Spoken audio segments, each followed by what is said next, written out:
Hi everyone, my name is Alondra and this is my entry for the Nyx Face Awards 2017. So we're going to start off by applying Vaseline to our eyebrows, just because we're going to be applying Pros-Aid to our face and we don't want the Pros-Aid to pull off our eyebrow hairs. This is my first voiceover ever, so please bear with me. We're going to be applying the Pros-Aid with a makeup sponge.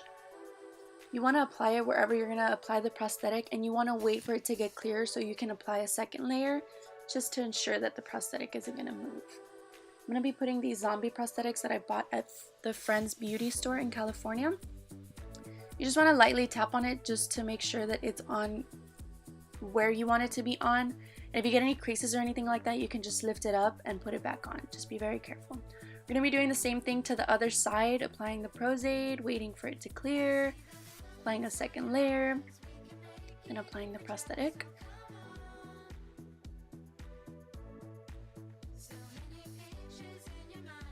I don't know if you noticed, but I did have some creases up there. I just pulled it out and then put it back on. Shouldn't be hard. I'm going to be putting Pros-Aid on a Q-tip and just using a rolling out motion in order to make a layer between the prosthetic and your skin, just so that you won't be able to see the edges when you're blending it out with color. I'm going to be applying that all over the prosthetic, everywhere. Make sure you don't want to miss a spot. I actually didn't apply Vaseline to my hairline just because I was so excited about it, but if you're doing this at home, please apply Vaseline. You don't want to end up like me. I mean, nothing really happened, but just to be on the safe side. Once the Pros-Aid is clear, you want to apply translucent powder just to ensure that everything is stuck to your face, and you want to remove the glossiness of the Pros-Aid just so that you can start applying color and paint to it.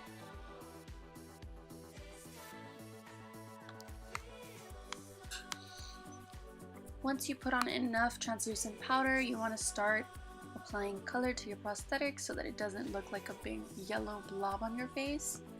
I first started applying a very light color just for my base. I didn't want to go in with a skin color right away, just because I wanted a base first, so I used like an off beige and off white, and I put that all over. I am using alcohol based paint, so you do need alcohol in order for these paints to work. And I applied that all over the prosthetic and all over my face. Made sure to put enough layers, just because the first layer, it doesn't cover the prosthetic.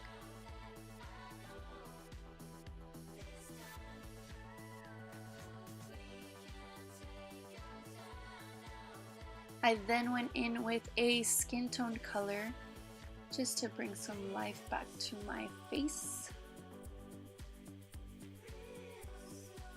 You want to be careful when you're using alcohol-based paints just because they burn your eyes. You want to make sure your eyes are closed.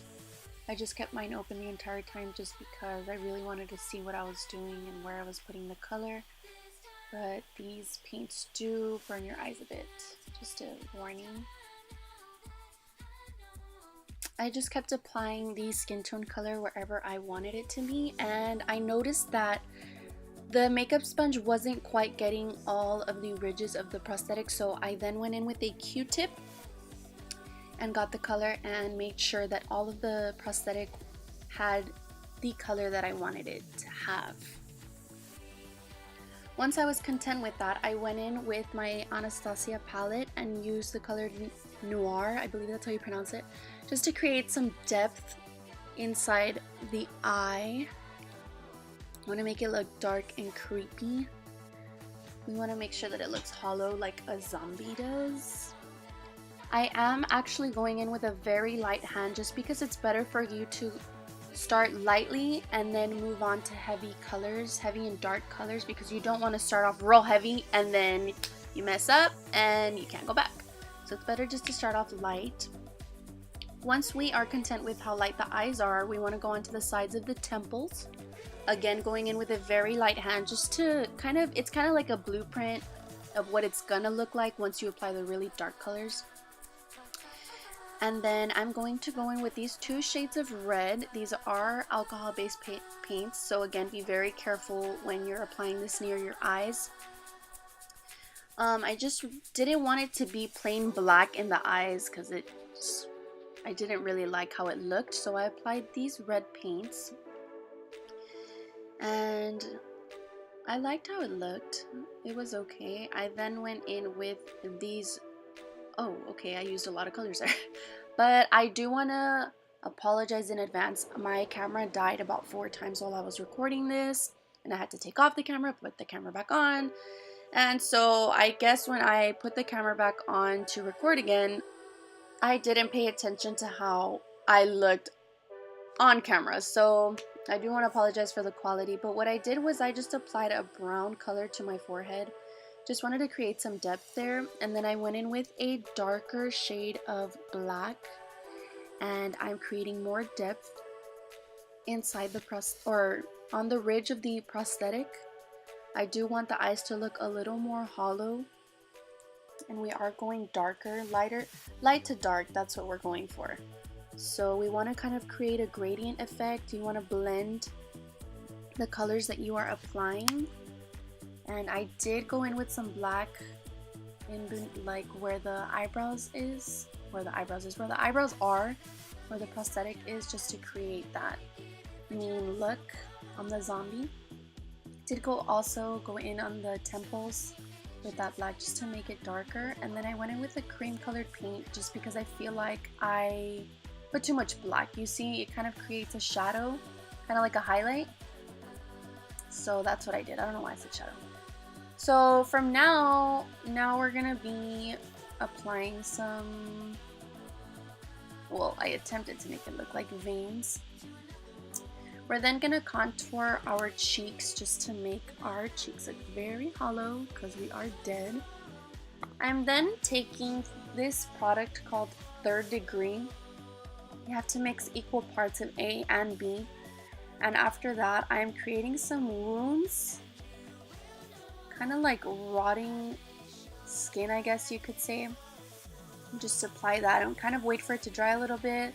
Apply a second layer just so that the ridges look very lifted off your skin. I do love this product because it looks very realistic after you paint it and everything. Right there, I'm just creating the scar. I'm using my spatula to just cut in between the product. I'm also putting a wound on my chin because it was just looking a little too clean. After that, I applied translucent powder to the 3rd Degree just to get rid of the shine and the glossiness of it.